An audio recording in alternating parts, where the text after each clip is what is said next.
Jelaskan pengertian sistem informasi.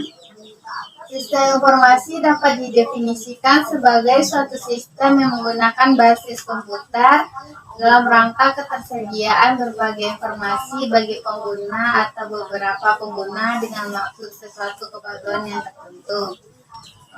Sistem informasi adalah suatu sistem di dalam suatu organisasi yang mempertemukan kebutuhan pengelolaan transaksi harian, mendukung operasi, bersifat manajerial, dan kegiatan strategi dari suatu organisasi, dan menyediakan pihak luar tertentu dengan laporan yang diperlukan. Soal nomor 2. 3 aktivitas dasar sistem informasi yaitu: yang pertama, aktivitas masukan atau input. Yang kedua yaitu pemrosesan atau processing. Yang ketiga yaitu keluaran atau output. 3. Komponen-komponen dari sistem informasi yaitu: yang pertama, blok model. Yang kedua, blok masukan. Yang ketiga, blok basis data. Yang keempat, blok kendali. Yang kelima, blok teknologi dan blok keluaran.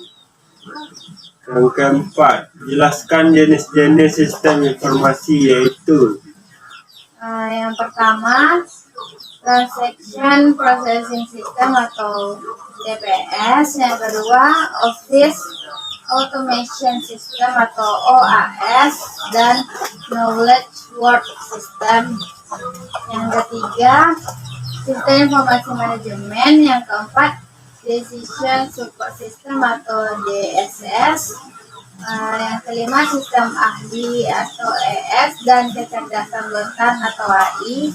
Yang keenam, Group Decision Support System atau GDSS, dan Computer Support Collaborative Work System atau CSCW. Yang ketujuh, Executive Support System atau ESS. 5. Jelaskan pengertian sistem informasi manajemen. Dalam pengembangan sistem informasi, maka diperlukanlah manajemen. Ia bertujuan untuk mengatur dan merencanakan jalannya sistem informasi. Sistem informasi manajemen adalah suatu sistem berbasis komputer yang menyediakan informasi bagi pemakai dengan kebutuhan serupa. Menurut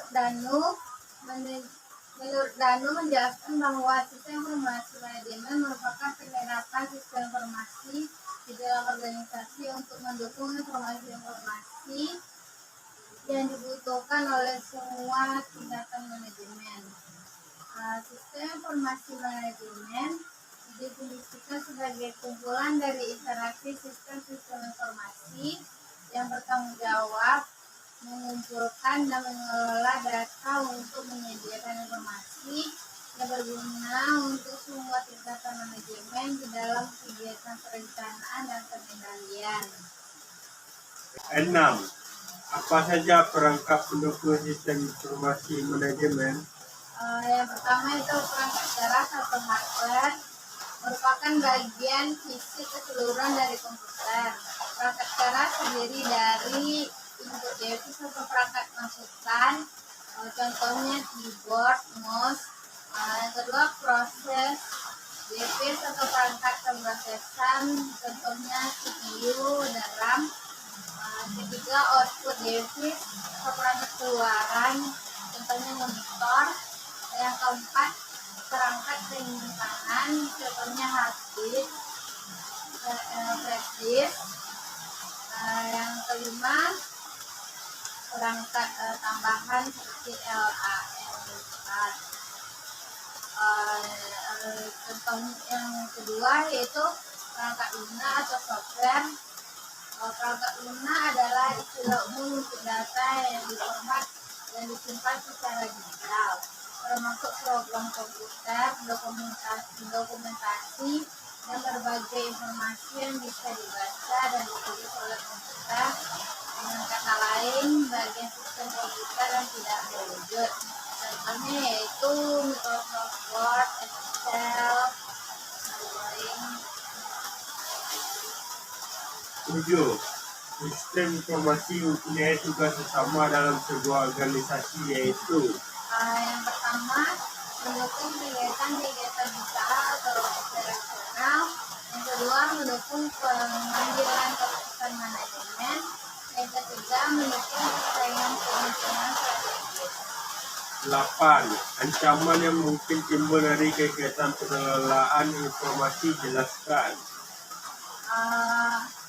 Ancaman berasal dari 3 hal, yaitu yang pertama ancaman alam seperti banjir, tsunami, longsor. Yang kedua ancaman manusia seperti pencurian, penipuan, penyuapan, pengkopian tanpa izin, dan perusakan.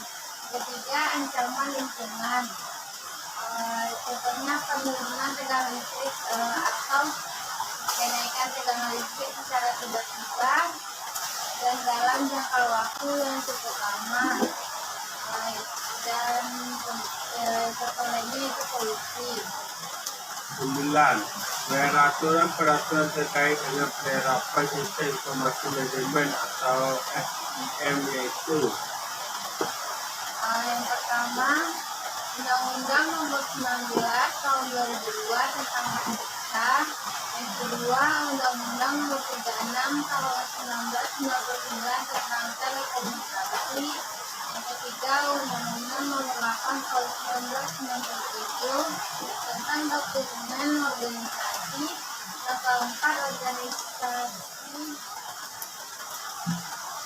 Yang keempat, Undang-Undang Nomor 12 Tahun 2002 tentang tindak pidana pencucian uang. Yang kelima, Undang-Undang Nomor 15 Tahun 2003 tentang pemberantasan tindak pidana terorisme. yang ke-10. Perbedaan sistem informasi antara organisasi publik dan organisasi swasta. Organisasi publik adalah itu organisasi yang bertujuan menghasilkan pelayanan kepada masyarakat tanpa membedakan status dan kedudukannya. Kalau organisasi privat